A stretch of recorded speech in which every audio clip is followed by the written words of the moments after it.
the chat any questions that you have, and Maggie will pick them up. But I want to take you through the story so far, and this will be, if Jed's was a whistle-stop tour, this will be whatever the exponential version of that is, because there's been a lot happening, but also a lot is becoming clear. It seems to me, and this is a kind of theory that I want to test today, that what Caritas is here for is, as it says here, accompanying missionary disciples and healing the world, doing both. Some of us may do more one than the other, but actually there's both. And as we've heard exemplified from other dioceses, the heritage of the work of the Justice and Peace Commission since really, you know, the early 1980s has been indispensable to what we're doing, and it's going to continue.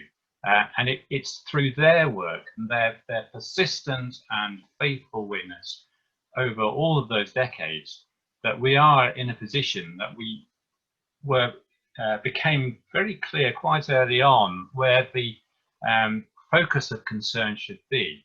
And so you'll have seen in the invitation document that was put out back in March, this menu of ministries that are the kind of areas of concern. These are where we hear needs being called out to us.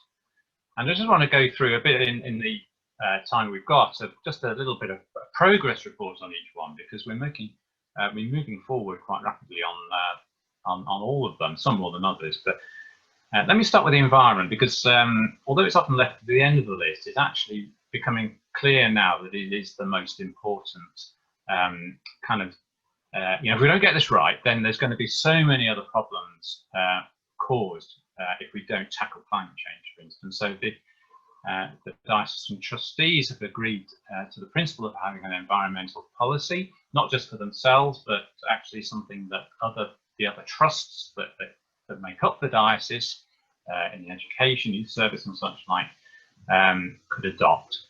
But not just a policy, not just a document to sit on the shelf. This will be something that actually develops action plans, helps parishes develop their own action plans. We want to offer parishes and offer all of you a journey to 2030. This crucial year, absolutely crucial decade when we really have to fix a heck of a lot of things. Also, of course, a crucial decade for us as a diocese, because that is the time frame that Bishop Patrick and the rest of us are working to in planning our future as a diocese. And we'd like to invite, I say 6, but it could be more, parishes to act as pioneers in this journey to 2030. More on that later.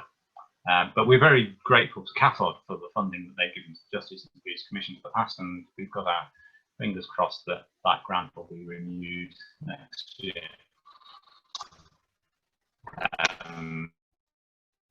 So that's the environment. Poverty and dignity, and just as an example of that, Bishop Patrick mentioned the grant that we had from the Albert Gouvet Foundation. This is just a few of the bits of the benefits that were gained. Debt advice in Buxton, food vouchers for homeless people in Derby, providing COVID secure working environments at Emmanuel House in Nottingham, food at Priory in West Bridgford, and a wonderful project which we'll hear more of shortly this afternoon in Leicester, in food banks, and one particularly benefiting groups from ethnic minority backgrounds who have memories and cultures around food that are different from those in Britain for the native population, but actually have been able to make them feel very much part of the community, restoring their confidence in very difficult times. With poverty and dignity, increasingly we're finding social isolation is very much related. Social isolation actually is a justice issue as much as a misfortune. And this is an example of the video, which we might get a chance to show at lunchtime actually, of the friendship group at St Patrick's in Leicester, which I have the privilege of going to. It's a fantastic group. St. Vincent de Paul Society has been breaking down social isolation for decades, centuries, and there's support available in Nottinghamshire and Leicestershire for developing places of welcome. There's actually a grant-aided project that we'd like to be part of to help if your parish is in Nottinghamshire or Leicestershire, we can get some help for you in setting up a place of welcome, which once we can do that kind of thing, opens up to the public, to people in need, just to have a listening ear, just to have that point of connection. And possibly to go further, and I want to share with you an example that I came across in Italy, in Milan, of listening centres. And all over Italy, parishes run listening centres where we offer encounter, there's that word again, encounter with a person in need, helping them define their liberation from their situation, whatever that might be. You know, there's so many complexities that bear down on people these days, particularly in the wake of the pandemic. Discerning a way forward through that, how solutions may be found. And then that word accompaniment again, being alongside. This is a very Pope Francis word, isn't it? If you read Fratelli Tutti, it crops up, I think, 50 odd times. It's a fundamental principle of what it means to be a Christian, what it means to be a human being. And where possible, where necessary, first aid or referrals to other agencies, and this will require close collaboration with, for instance, social services and citizens advice bureaus and such like. But potentially there's something really valuable that parishes can do there with the facilities that we have. I won't go into detail anymore about the Syrian family refugee sponsorship scheme. We've heard a bit about that. We'll hear more later.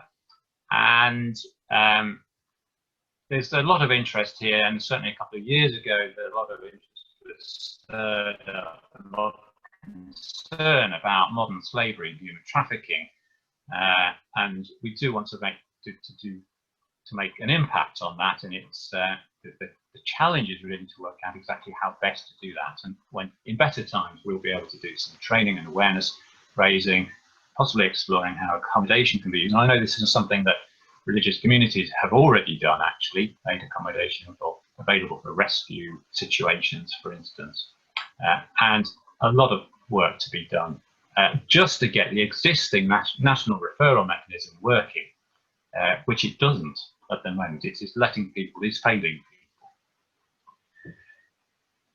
Across all of those themes, those 6 ministries, we could develop a program of awareness raising, and here are a few of the kind of calendar dates that come up, including the next one, I guess, being we've just had the World Day of the Poor, but Peace Sunday in January calls us to that global responsibility that I've started off with. Underpinning all of that, and this is a theme that we've already heard highlighted, mission, helping parishes develop, and parishes are people, let's face it, helping people develop into missionary parishes. And we have a grant from the Plato Trust to allow 5 parishes to undertake something, this one-day workshop called Here Now Us, which is exactly that. It's about 20 odd people getting together in the parish and talking, exploring, mapping what mission means for us, what it means for us to have an impact in the local community. We're planning for that. If you're interested in that, well, put a note in the chat or send me an email. I'll send some details out about this. We've got quite a few parishes on the list already. We'll do more than 5, that's for sure. I'd be quite like to think we could even reach 50, but maybe that's optimistic. But there is a lot of interest out there, and you are very welcome to join in.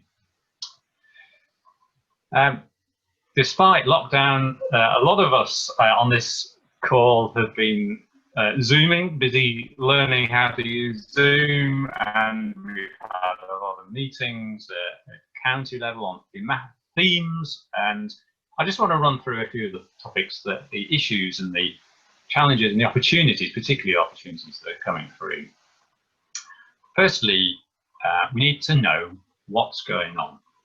There's no point duplicating what's going on already, as we've heard. And so what is going on? What is God doing that we can join in? Where can we find that happening at parish level, just individual perhaps?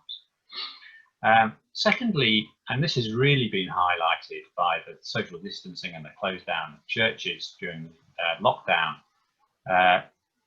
keeping track of who we are, keeping track of people who are vulnerable in our parishes, but in the longer term, knowing what skills we have in our congregation, and how and whether we can contact each other.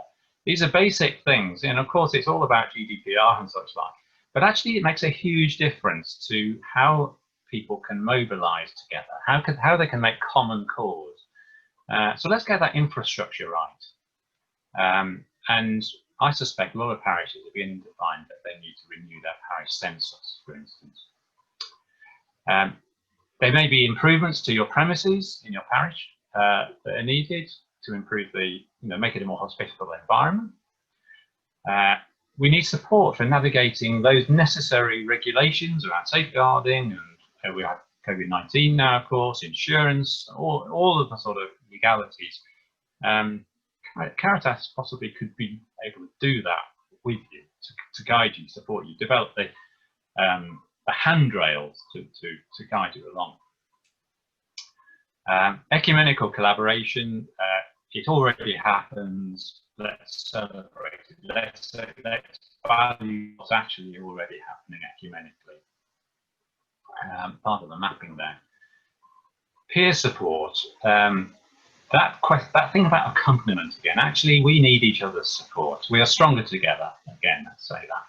And so that means that we would benefit from having ways of hearing from each other what it is that God is calling us to do, and just valuing and capitalizing on that, helping us grow in confidence with what we've got and what we want to do.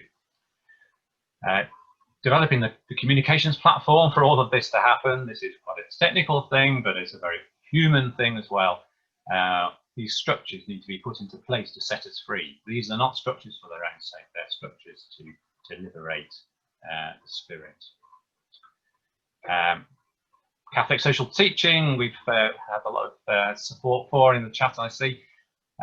Advocating for justice, that's again those 2 feet of love in action, not just about meeting immediate needs, but actually questioning why things are happening, not just locally or even nationally, but even globally, actually, because it's globally that the context is set. Bringing people together who will have certain specific interests. How do you meet each other? Let's broker those meetings. Let's actually introduce you to each other so you can make common cause. Pastoral plan in your parish after COVID-19. The world is going to be very different. Our parishes will be very different, and Caritas can be part of that. And helping develop project management for anything that you want to get started. Yeah, we know about the size of our diocese. It's often regarded as a problem to be overcome, but actually we have at county level, we have a structure emerging that actually works. I think we've had some very successful exploratory meetings where people have come together at a county level to support each other, people who can actually travel to each other if they need to, and who relate to a particular local authority, a particular police force. The geography lends itself to having this 4-team structure. And it's those 4 hubs that we will be developing through in order that we have feet on the ground. Recently, we've just completed a course studying Pope Francis's audiences, exploring what it means to emerge from COVID-19. And we had a good 25 people registered for this. And at the last session, this is what they found from the conversations that they've had, that they really enjoyed this was only a couple of weeks ago, really enjoyed having the opportunity to reflect on and respond to our situation, finding confidence to dream dreams and turn them into action, share skills with each other, just finding the words for that thing that God is speaking to us. Sometimes we hear them in other people, don't we?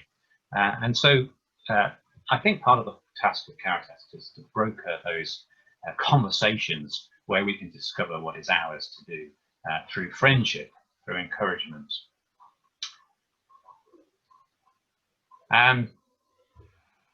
So this, you'll have recognized this piece of scripture from Luke's Gospel. That's a sort of model and inspiration, I feel, for the work we have to do. And we'll be looking at these in our workshops this afternoon, all of these topics that you've been thinking about. And there's so many great sort of sources of inspiration in church teaching that we can draw on. And let me just finish by just going a little bit further in Luke's Gospel there, to the end of the chapter. He says this very interesting thing, which we don't often hear. He says, "Blessed are the eyes that see what you see. For I tell you that many prophets and kings wanted to see what you see, but did not see it." This is to the 72 that he sent out. He's saying you're equal to prophets and kings, and they wanted to hear what you hear, but did not hear it. What does that remind you of? That reminds you of that fundamental seal of baptism, doesn't it? We're prophet, priest, and king. And so this is nothing more than calling us to the fulfillment of that original gift, which was our baptism, and its true flourishing in our adult life.